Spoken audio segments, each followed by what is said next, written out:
धरती से गैया खत्म हो गई तो क्या दिक्कत है, गाय माता को तो क्या दिक्कत है। ये इसके तो लिए तो आनंद है, गाय माता तो गोलोक में जाके सुखी हो जाएगी, वहां ज्यादा फैसिलिटी है।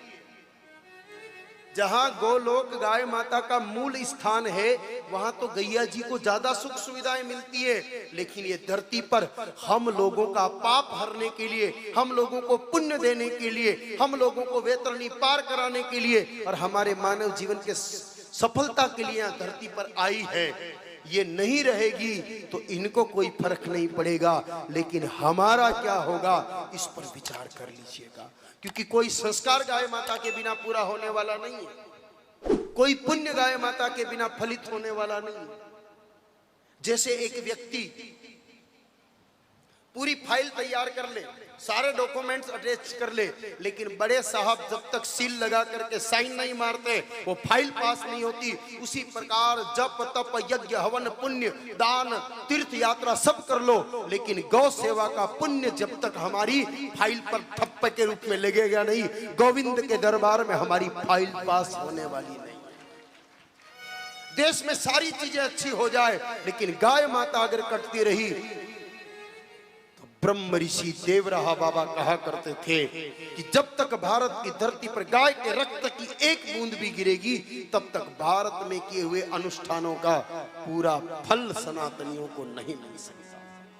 आप विचार करिए कितना आजकल पुण्य हो रहा है। पहले मंदिर बहुत इक्के दुक्के लोग जाते थे, आज देखिए भीड़ लग रही है।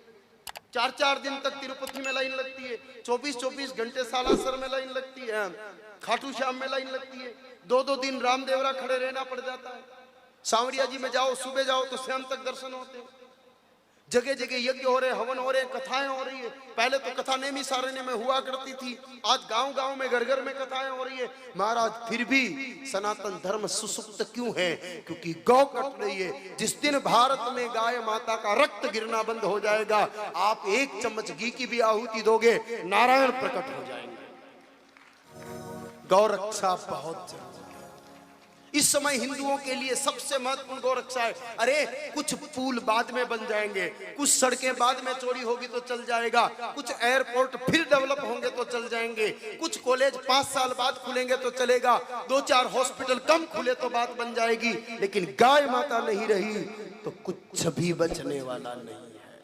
इसलिए इस समय संतों का निर्देश है कि 2029 से पहले हम लोगों को कुछ भी करके संपूर्ण भारत में गोवध प्रतिबंध का कठोर कानून बनवाना।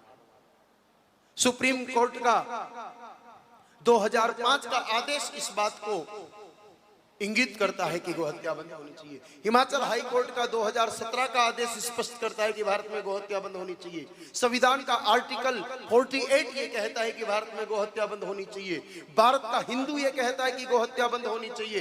भारत का साधु कहता है कि गोहत्या बंद होनी चाहिए। भारत का मुसलमान भी अब कह रहा है कि गोहत्या बंद होनी चाहिए। और सरकार तो शुरू से चाहती थी गोहत्या बंद होनी चाहिए। तो अब दिक्कत कहां आ रही है? इस चीज को ढूंढ करके तुरंत समाधान करना पड़ेगा। हमको जो पता चला है दिक्कत कहां आ रही है, वो ये पता चला है कि पूर्वांचल और दक्षिण में कुछ ऑब्जेक्शन है। अगर सनातन धर्मी मिलकर के या भारत की जागरूक जनता मिलकर के 40 करोड़ हस्ताक्षर केंद्र सरकार के सामने रख देती है तो वो समस्या समाप्त हो जाएगी और गौ माता को राष्ट्रमाता बनाने का रास्ता खुल जाएगा। इसलिए हम लोगों को 40 करोड़ हस्ताक्षर देने